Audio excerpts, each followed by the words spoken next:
ओम शांति। आज मनुष्य पाप तो बहुत प्रकार के कर रहा है। किसी को दुख देना, झूठ बोलना, किसी को घात करना या किसी के जीवन में अशांति फैलाना। बहुत सारे ऐसे पाप कर रहे हैं जिसका हमें भुगतान भी मिल जाता है। लेकिन जो मनुष्य आत्मा ये सबसे बड़ा पाप कर रही है वो है खुद को मारना, खुद का जीव घात करना। और आज ये नॉर्मल हो गया सभी के पास। बहुत सारे लोगों ने मेरे को कमेंट भी किए कि दीदी ये चीजें कैसे रोकें। कई बार व्यक्ति इतना दुखी होता है, इतना परेशान होता है कि वो ये चीज करने के लिए सोच लेता है और वो कर भी लेता है। हम इन चीजों से कैसे बचें? कई बार पारिवारिक माहौल ऐसा होता है जो करने पर मजबूर कर देता है। कई बार लोगों के ताने हमें मजबूर कर देते हैं। और कई बार अगर मेरे पास धन नहीं है, मैं धन कहां से लाऊं? बेरोजगार हूं, क्या करूं? लास्ट ऑप्शन एक ही बचता है।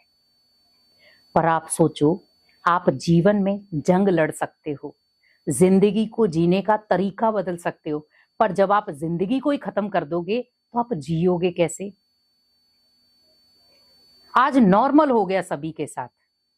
जीवन में कोई परेशानी आई, खुद को खत्म कर लो। आप होपलेस क्यों हो जाते हो? कायर नहीं हो आप। अपनी आंतरिक शक्ति को जगाओ। आज हम लोगों को क्यों देख रहे हैं? लोगों का काम है बोलना। अगर बाई चांस में फेल भी हो गया, अगर बाई चांस में ऊपर नीचे कोई बिजनेस भी हो गया तो कोई बात नहीं, हर दिन एक समान नहीं होता। कुछ अच्छे दिन भी होते तो कुछ बुरे दिन भी होते हैं। अच्छे दिनों में हम अच्छा सोच लेते हैं, बुरे दिनों में डिप्रेशन में आ जाते हैं। क्यों? बुरे दिनों में उन अच्छे दिनों को याद करो कि मेरे साथ अच्छा भी हुआ था, तो इसका मतलब है अभी थोड़ा सा उतार चढ़ाव चल रहा है लाइफ का। क्योंकि आप सोचो लाइफ एक जैसी चलती रहे, पॉसिबल नहीं है। लेकिन उस लाइफ के बीच में अगर उतार चढ़ाव हो रहा है तो समझ लो मेरी लाइफ बहुत अच्छी चल रही है। क्योंकि आज हम पेपर में अच्छे नंबर नहीं आए, खत्म कर लिया। बिजनेस अच्छा नहीं चला, खत्म कर लिया। परिवार में आपसी तनाव बन गया, खत्म कर लिया। लेकिन ये सबसे बड़ा पाप है। ये आपको लग रहा है हमने जीवन से मुक्ति ले ली, पर वो मुक्ति नहीं है। वो मुक्ति नहीं है, ये आप ध्यान रखें, वो मुक्ति नहीं है। वो जगह जगह पर भटकना है। और आपने कई जगह पर देखा होगा इवल सोल का भटकना। ये वो आत्माएं हैं जिन्होंने खुद को मारा है, जीव घात किया है। तो आप सोचो, कम से कम आप शरीर के अंदर हैं तो आप कर्म तो कर सकते हैं ना। लेकिन जब शरीर ही आपने खत्म कर दिया अपना, तो आप कितने भी शरीर ले लोगे, लोग आपको तंत्र मंत्रों से भगाएंगे, ठिकाना कहीं नहीं मिलेगा। तब आपको उससे ज्यादा दुख होगा। तब रियलाइज होगा इससे अच्छा तो मैं शरीर के अंदर रहता तो ठीक था। मैं आपको एक सबसे कड़वा सच बता रही हूं। मान लो सपोज आपने 25 साल 30 साल की उम्र में सुसाइड किया है, जीवघात किया है, जो सबसे बड़ा पाप है। भगवान ने इतना सुंदर आपको शरीर दिया है, तन दिया है, उसकी रिस्पेक्ट करो। उसे ऐसे मत गवा दो छोटी छोटी परेशानियों में, प्रॉब्लम्स में। अगर आपको प्रॉब्लम है तो उसका हल भी होगा। आप किसी आध्यात्मिक पर्सन से मिलें, उनको अपनी बातें बताएं, राय लें उनसे। आपको लगता कोई नहीं सुन रहा, भगवान तो सुनेगा आपकी। किसी ऐसे मेंबर को बताओ जो आपकी फीलिंग को समझ सके। मत बताओ आप, अगर आपके घर वाले नहीं सुनते तो आप उनको बताओ जो आपकी फीलिंग की कदर करते हैं, समझते हैं आपको। आप उनके साथ बैठकर बातचीत शेयर करो। और आजकल दुनिया में तो बहुत सारी चीजें ऐसी हैं जो आपको इजीली स्ट्रांग कर सकती हैं। तो अगर आपने 20 या 25 30 साल की उम्र में, जितनी भी उम्र में आपने शरीर छोड़ा है, मैं आपको नॉर्मल कह रही हूं, 25 साल की उम्र में शरीर छोड़ा आपने, जीव घात किया। अब आपकी उम्र है 80 साल की, जो आपको ऑलरेडी भोगनी थी, पर आपने क्या किया, बीच में ही उस उम्र को ब्रेक दे दी और आपने जीव घात कर लिया। अब आपकी उम्र कितनी थी? 80 साल। और आपने कब अपनी जीव घात कर लिया? 25 साल। अब ये जो बाकी के साल हैं, इसमें आत्मा भटकती है। अब आप सोचो कि वो भटकना अच्छा है या जीवन में कुछ ठहराव करके, रुक करके उस समस्या का हल लेना अच्छा था? क्या चीज अच्छी थी? आप मेरे साथ ये बात जरूर शेयर करें। क्या चीज अच्छी थी? आत्माओं का भटकना अच्छा था, या आप उस परिस्थिति का सामना करते वो अच्छा था?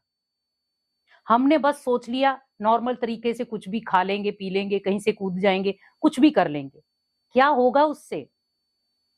क्या आप कर्मों की सजा से बच जाएंगे?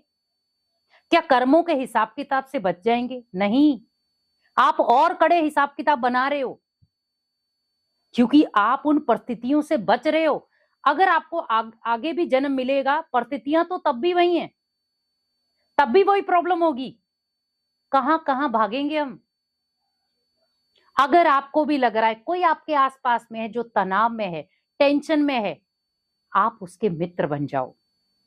उसी समय उसके साथ अपनेपन की एक बातें शेयर करो, लेकिन उसे इस कदम से बचाओ, इस पाप कर्म से बचाओ।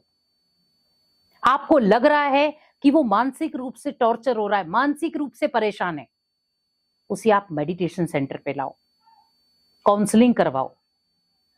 क्योंकि व्यक्ति जो है आज छोटी छोटी बातों से मानसिक रूप में तनाव में आ रहा है। रिश्तों में तनाव, बिजनेस में तनाव, प्रॉपर्टीज में तनाव, हर चीज में, हर फील्ड में तनाव है। पर उस तनाव को खत्म करने के लिए भी भगवान ने कुछ स्थल बनाए हैं जहां पर उस तनाव को आप इजीली खत्म कर सकते हो। तो अपनी लाइफ के बारे में सोचो। जो भगवान ने इतना अमूल्य जीवन आपको दिया है, उसे व्यर्थ में मत गवाओ। प्रॉब्लम आना स्वाभाविक है जीवन में, वो प्रॉब्लम एक कड़ी है जीवन की। आज है तो कल हल भी हो जाएगी। अगर किसी इंसान ने आपके साथ बुरा किया है तो उसने ये थोड़ी कहा है कि आप खत्म कर लो। ठीक है, उसने बुरा किया, उसके कर्म, क्या वो छूट जाएगा कर्मों से?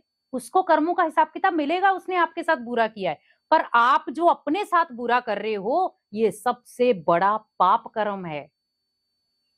ये उन सभी पाप कर्मों से सबसे बड़ा पाप कर्म है, क्योंकि भगवान ने ये अनमोल जीवन दिया और उसी अनमोल जीवन को हम अपने हाथों से खत्म कर रहे हैं।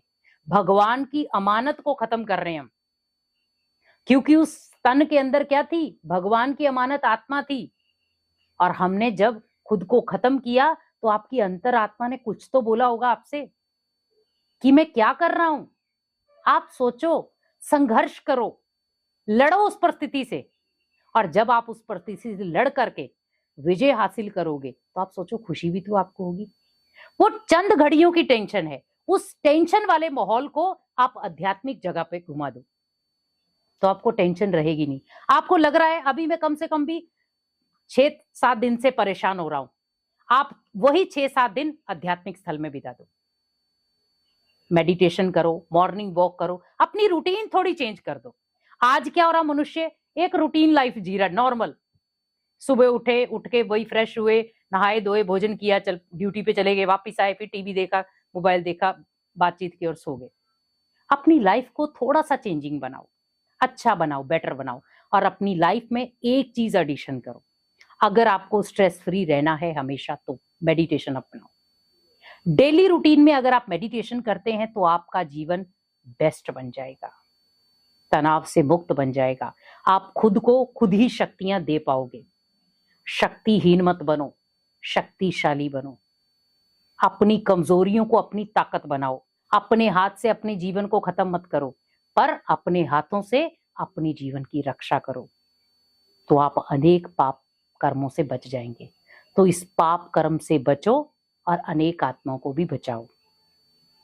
जहां पर आपको लग रहा है मैं तनाव में हूं, वहां भगवान का हाथ पकड़ो। किसी आध्यात्मिक स्थल का हाथ पकड़ोगे, आप खुद ब खुद मजबूत बन जाओगे। ओम शांति।